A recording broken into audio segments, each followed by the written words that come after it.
নাফরমান, তুই জানোস না আমি তোরে কত বড় নিয়ামত দিছিলাম, তোরে আমি সবচেয়ে বড় রসুল দিছিলাম, তোরে আমি সবচেয়ে বড় নবী দিয়েছিলাম, তোকে আমি সর্বশ্রেষ্ঠ রসুল দিয়েছিলাম, কিন্তু তুই এত শক্ত ডাকাত, তুই এত বড় হাইওয়ান হারামি যে তুই এত বড় রসুল পেয়েও 2 পয়সাও তারে মূল্যায়ন করলি না। 30 বছরে তোর কোনোদিন মনে পড়লো না এত বড় শ্রেষ্ঠতম যিনি আমার নবী, তার মাথার চুল মুবারক কেমন ছিল, আমারটা কেমন। 30 বছরে কোনোদিন মনে পড়লো না তিনি কিভাবে খাইতেন, তিনি কিভাবে ঘুমাতেন, তিনি কিভাবে হাঁটতেন, তিনি কিভাবে চলতেন। তার মতো আমার হওয়া উচিত। আল্লাহ বলছেন, আল্লাহ অনুসরণ করতে বলছেন, ফাত্তাবিউনি ওয়াত্তাবিউহু আল্লাযীনা ইয়াত্তাবিউনা। বারবার আল্লাহ বলছে রসুলকে অনুসরণ করো, রসুলকে অনুসরণ করো, রসুলকে অনুসরণ করো, রসুলকে অনুসরণ। তুমি গাদ্দার কোনো পাত্তাই দিলা, তুমি গাদ্দার পাত্তাই দিলা। আল্লাহ তাআলা তখন বলবে টাঙ্গাইয়া যে নাফরমান, তুই জানোস তোরে আমি কত বড় রসুল দিছি, তুই কার সাথে গাদ্দারি করে দাড়ি কাটছত, কার লগে গাদ্দারি করছত? হ্যাঁ, তুই কি ছোটখাটো গাদ্দার? হে কি ছোটখাটো গাদ্দার মনে হয়? আপনি মনে করেন হ্যাঁ, তো যেমন তেমন গাদ্দার না, তো যেমন তেমন গাদ্দার না। হ্যাঁ, এ তো ছোটখাটো কারোর লগে তেরামি করে না, এ তো শ্রেষ্ঠতম রসুলের বিরোধিতা করছে। ভাইবেন, ভাইবেন,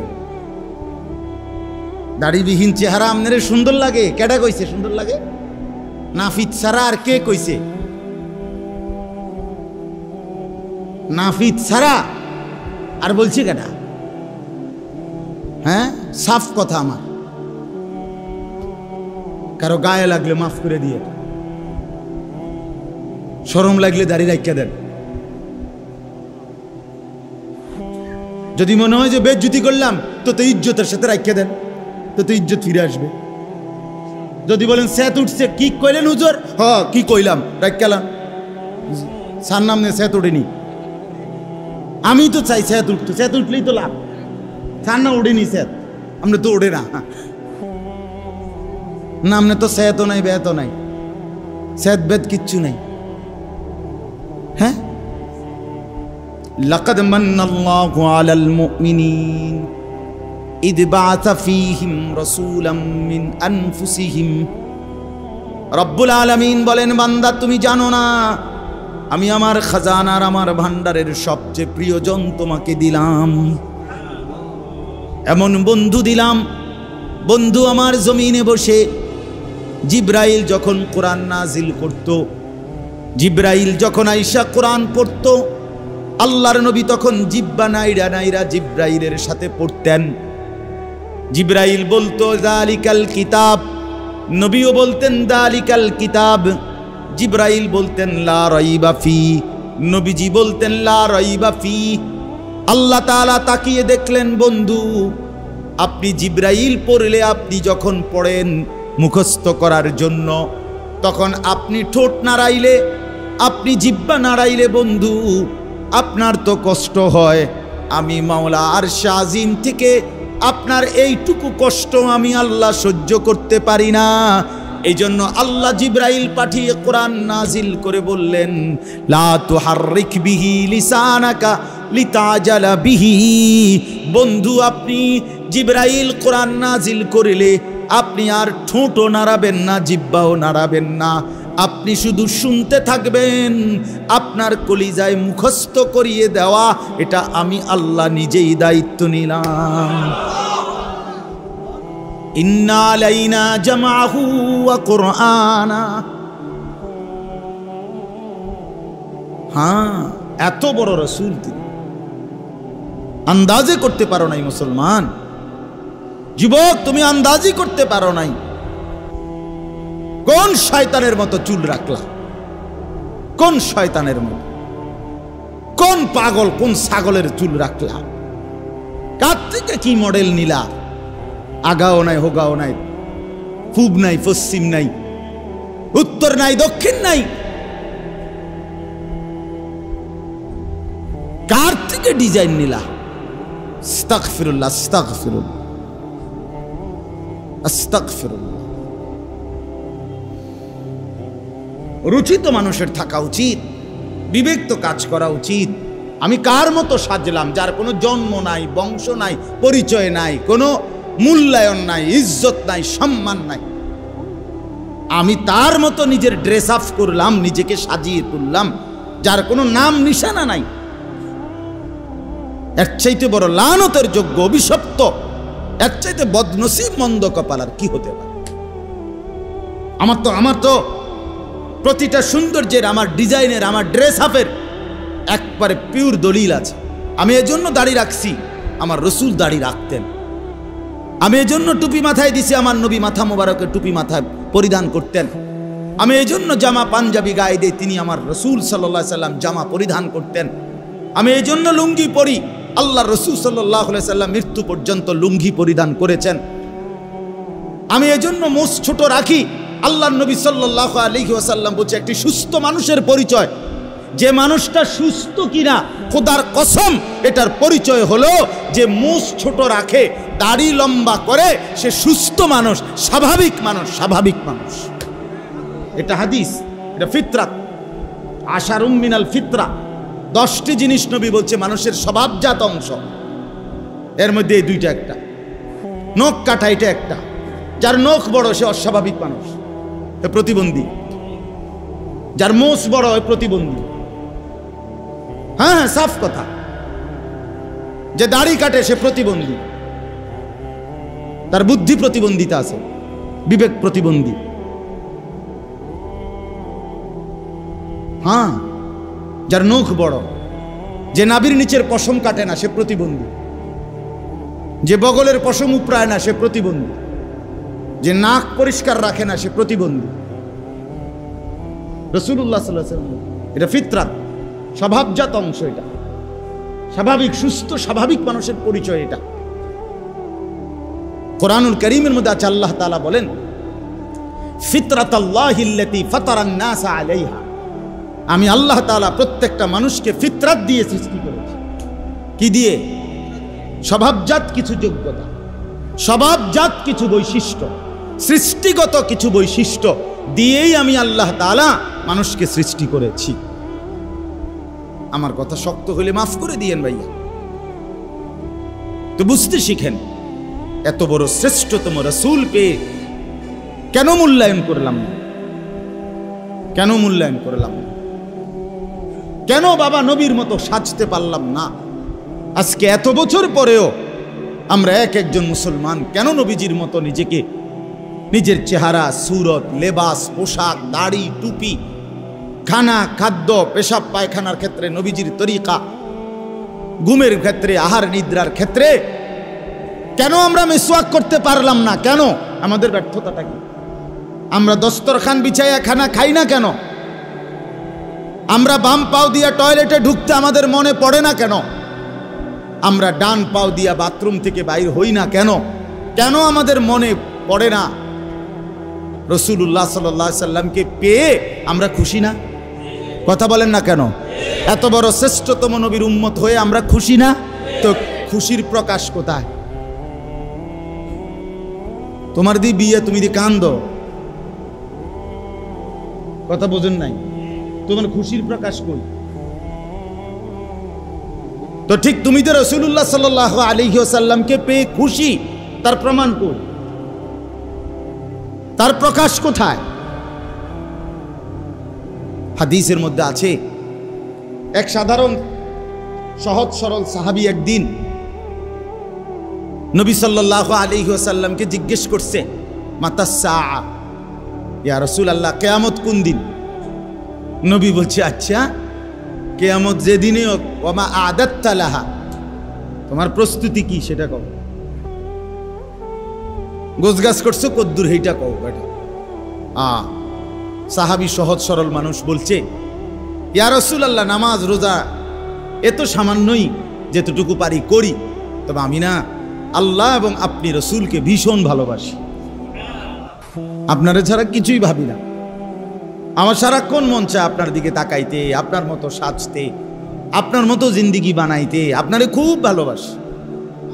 আল্লাহর নবী সাল্লাল্লাহু আলাইহি ওয়াসাল্লাম বললেন, তাহলে শুনো, আল মারউ মা মান আহাব্বা, তাহলে এটা নিশ্চিত জেনে নাও, যাকে তুমি ভালোবাসো হাসরে তাকেই তুমি সঙ্গী পাবা, তাকেই সঙ্গী পাবা। মজার কথা হলো, এই হাদিসটা আমি নিজে পড়ছি। হযরত আনাস রাদিয়াল্লাহু তাআলা আনহু এই হাদিস বর্ণনা করছেন, খাদেমে রাসূল। তো উনি বলেন, হযরতে আনাস বর্ণনাকারী সাহাবী বলতেছেন যে আল্লাহর কসম, উনি বলেন আল্লাহর কসম, যেদিন থেকে আমরা মুসলমান হলাম সেদিনের পর থেকে আর কোনোদিন আমরা এত খুশি হই নাই যেদিন আমরা এই দিন, এই কথা নবী যেদিন বলছে সেদিন যেরকম খুশি লাগছে আমাদের, আর কোনোদিন আমরা এত বেশি খুশি হই নাই।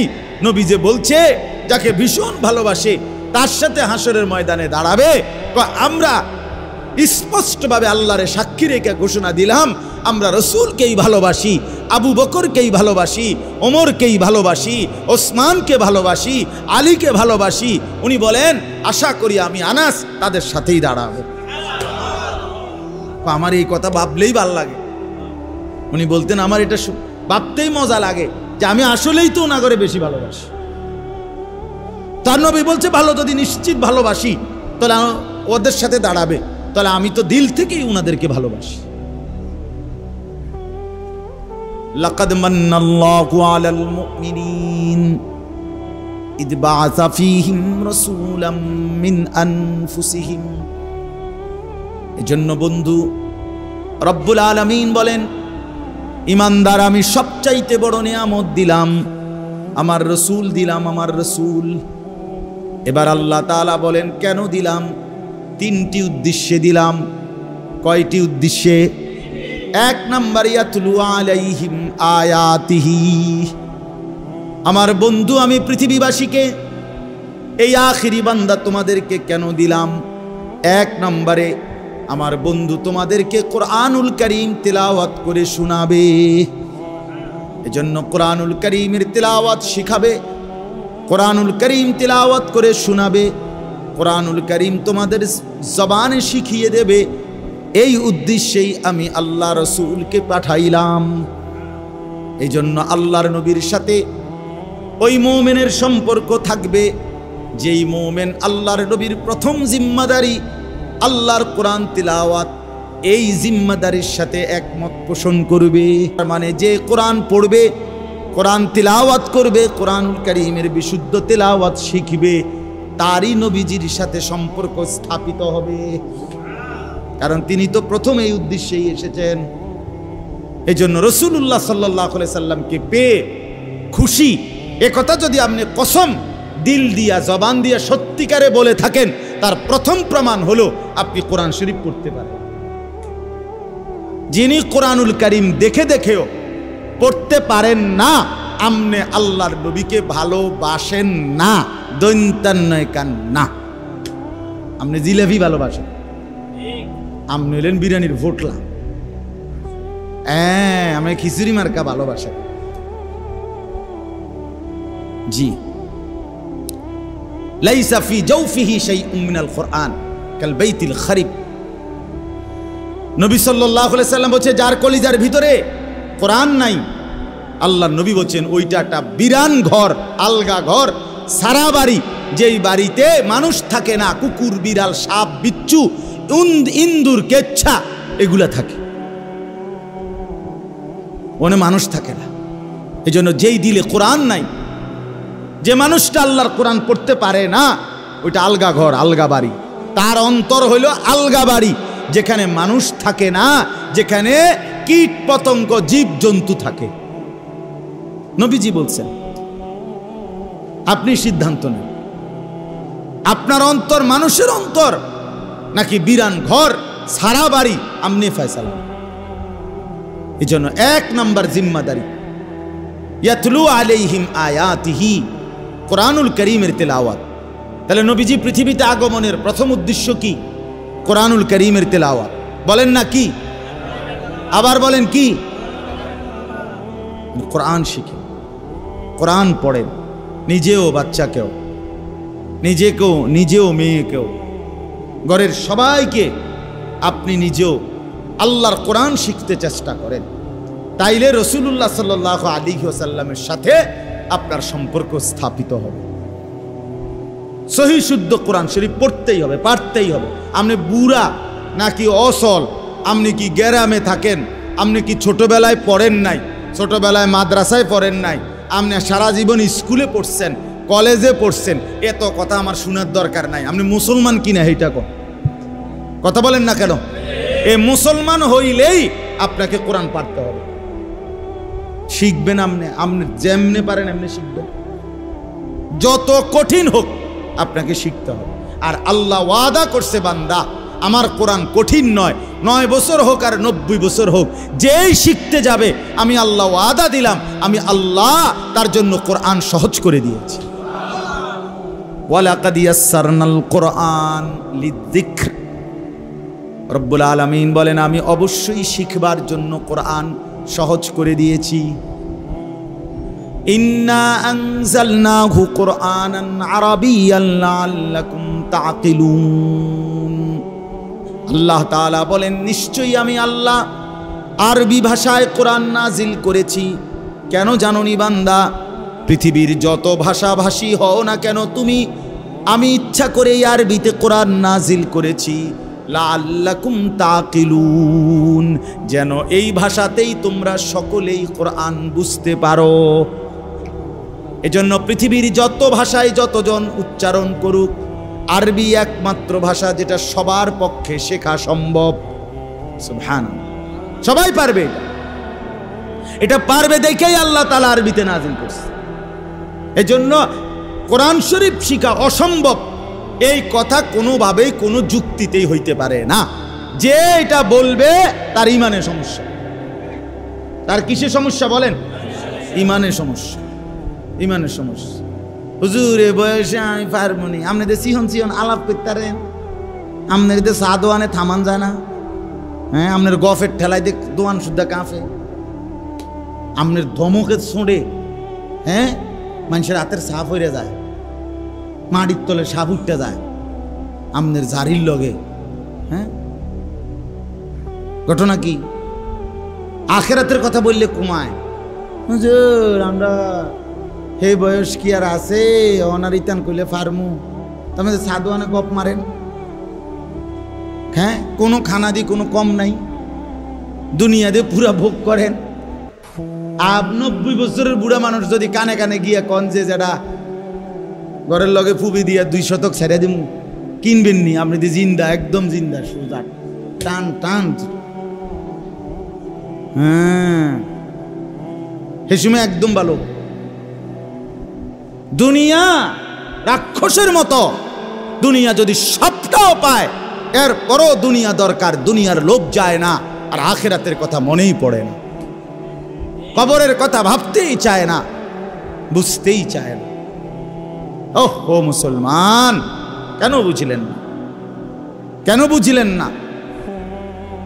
অতএব আমি লম্বা করতে পারতেছি না, আপনাদের কাছে অনুরোধ করলাম আজকে এই মাদ্রাসার মাহফিলে আমি এটা অনুরোধ, আমাদের জীবনের প্রথম একটা জিম্মাদারি, যারাই আমরা নবীজির উম্মত, আমরা যারা নবীকে শ্রেষ্ঠ মনে করি, ভালোবাসি, প্রিয় মনে করি, বিশ্বাস করেন আমাদের এটা জিম্মাদারি আল্লাহর কোরআন তিলাওয়াত করা, কোরআন পড়া, কোরআনের সাথে সম্পর্ক করা।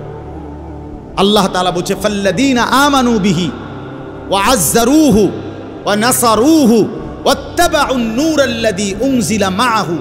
কথাটা খেয়াল করেন, আল্লাহ তাআলা বলছে আমার রাসূলের প্রতি যে ঈমান আনবে, আমার নবীকে যে সম্মান করবে, আমার নবীকে দ্বীনের কাজে যে সাহায্য করবে, এবং আমি আমার নবীর উপরে যেই কোরআন নাজিল করেছি সেই কোরআনকে যে অনুসরণ করবে, উলাইকা হুমুল মুফলিহুন। আল্লাহ বলে এরাই সফল জান্নাতি।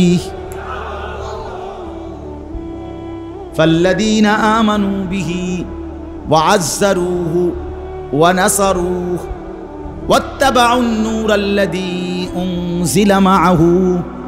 বন্ধুর প্রতি যারা ঈমান আনবে, আমার বন্ধুকে যারা সম্মান করবে, আমার বন্ধুকে যারা দ্বীনের কাজে সাহায্য করবে, বন্ধুর উপরে 23 বছরে আমি আল্লাহ যেই কোরআন নাজিল করেছি, যেই নূর আলো নাজিল করেছি, সেই কোরআনকে যারা অনুসরণ করবে উলাইকা হুমুল মুফলিহুন, তারা নিশ্চিত সফল কাম জান্নাতি।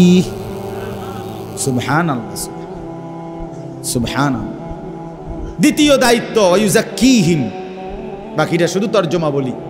ওয়ায়ুযাক্কিহিম, আল্লাহ তাআলা বলেন নবী এই পৃথিবীতে আসার দ্বিতীয় দায়িত্ব হলো, উদ্দেশ্য হলো আমি আল্লাহর যে তিনি সমস্ত মানুষের অন্তর, ভেতর, কলিজা, ভেতরের যত যোগ্যতা, অন্তরাত্মা, এটা পবিত্র করে দিবেন। অর্থাৎ মানুষের ভিতরে কিছু মন্দ স্বভাব আছে, সেগুলো দূর করবেন। কিছু উত্তম স্বভাব আছে, সেগুলো তার অন্তরের মধ্যে প্রতিষ্ঠিত করে দিবেন। এই তাজকিয়া, এটারে বলে তাজকিয়া। এটারে কি বলে বলেন?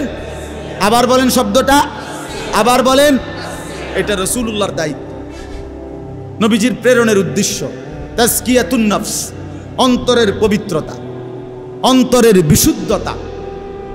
যেমন মনে করেন হিংসা, কারো প্রতি হিংসা করা, এটা উত্তম স্বভাব না মন্দ স্বভাব? এটা দূর করা। অপরের কল্যাণ কামনা করা, এটা উত্তম স্বভাব না মন্দ স্বভাব? তো এইটা আনয়ন করা। কৃপণতা, এইটা উত্তম স্বভাব না মন্দ স্বভাব? এইটা দূর করা। পরোপকার, দানশীলতা, এটা উত্তম স্বভাব না মন্দ স্বভাব? এইটা আনা। কিছু মন্দ দোষ অন্তর থেকে বের করা, কিছু উত্তম স্বভাব অন্তরে প্রতিষ্ঠিত করা। আল্লাহ তাআলা বলেন আমার রসুলকে পাঠিয়ে আমি এই কাজটা করেছি।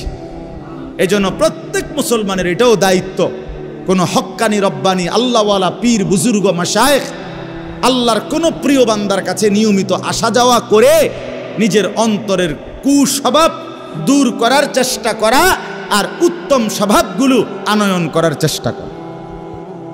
এই যে আমরা আল্লাহওয়ালাদের কাছে যাই, খানকায় যাই, বুজুর্গানে দ্বীনদের কাছে যাই, ইসলাহি মজলিসের মধ্যে যাই, আল্লাহওয়ালাদের এই সমস্ত নসিহত শুনি, এটার মূল একটা মাকসাদ, এই যে ইসলাহি মজলিস, এর একটা মূল মাকসাদ অন্তরাত্মা বিশুদ্ধ করা, ভিতর সাফ করা, ভিতর সাফ, ভিতর সাফ। আমার শায়েখ আল্লামা মুফতি মুশতাকুন নবী সাহেব প্রায় বলে একটা সুন্দর কথা, যে হারফিক দিয়া বাথরুমের কমোড এটা সাফ করে না? মজার বিষয় হইল সাফ তো করলা উপরের যেটা চোখে দেখা যায় এই ফিট, এটার হেফ দিকে যে আরেকটা ফিট আছে ভিত্তি দিয়া, সেইটার যে হারফিক লাগাইলা না, সেটা কি পরিমাণ নোংরা বুঝেন নাই? আমরা যে এই পিঠটা দেখা যায় এটা না আমার জন্য হারফিক দেই দিয়ে এটা না ব্রাশ করি, তো এটা তো সাফ হয়েছে, কিন্তু এই ফিটটা হেদিক দিয়ে ভিতরে আরেকটা যে ফিট আছে, এটার মধ্যে কি পরিমাণ ময়লা লাগিয়া রয়েছে, এটার মধ্যে কি পরিমাণ পায়খানা লাগিয়া রয়েছে।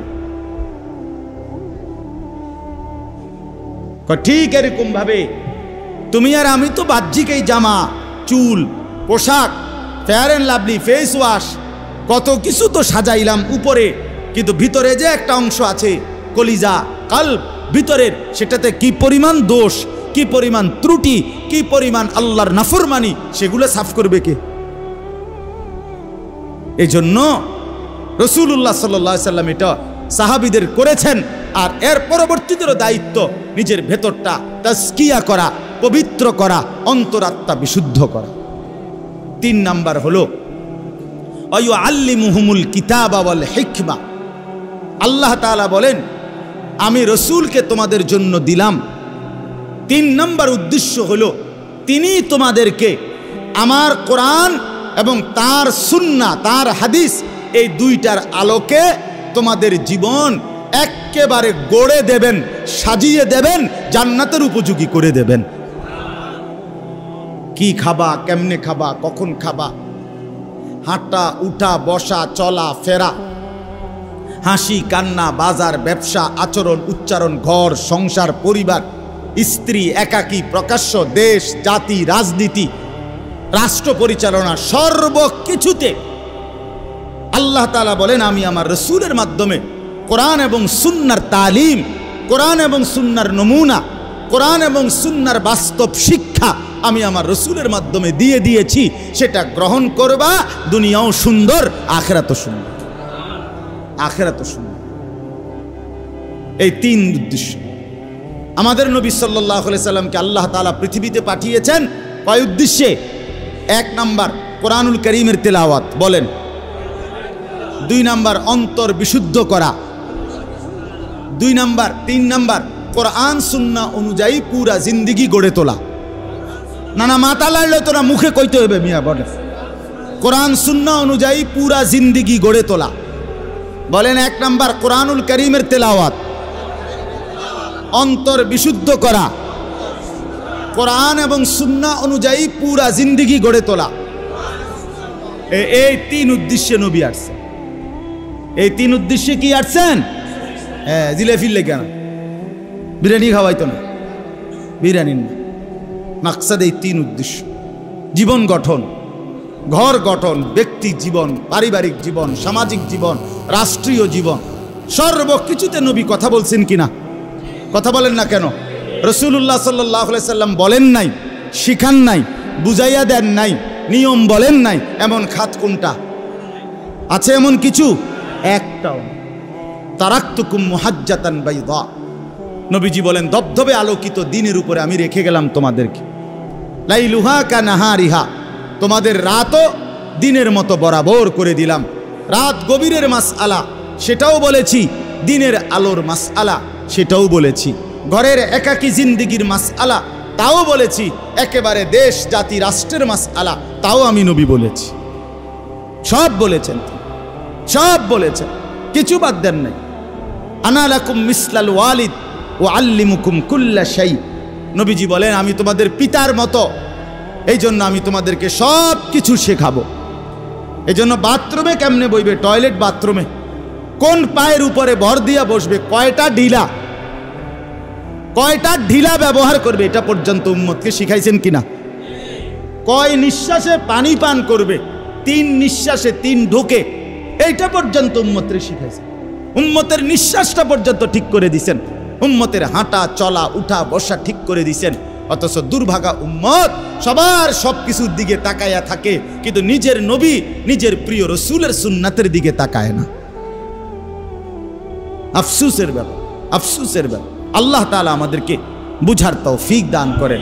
আল্লাহ তাআলা বলেন, অতএব তোমরা যারা মুমিন, তোমাদের জীবনের উদ্দেশ্য হবে 3টা: কোরআনুল কারীমের তেলাওয়াত, অন্তরকে বিশুদ্ধ করা, কোরআন সুন্নাহর আলোকে জীবন গড়া। নয়তো ওয়া ইন কানু মিন ক্বাবলু লাফি যালালিম মুবিন, এটা বিহীন তোমরা স্পষ্ট গোমরা, পথভ্রষ্ট। সাফ শেষ। কোরআনুল কারীমের তেলাওয়াত যার জীবনে নাই সে পথভ্রষ্ট। অন্তর যার পবিত্র করার ফিকির নাই সে পথভ্রষ্ট। কোরআন এবং সুন্নাহর আলোকে নিজের জীবন গড়ার চিন্তা যার নাই সে পথভ্রষ্ট, গোমরা মানুষ।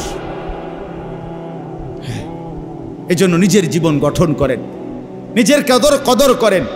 কাজে লাগাইলেও দুনিয়া শেষ হয়ে যাবে, কাজে না লাগাইলেও হায়াত শেষ হয়ে যাবে।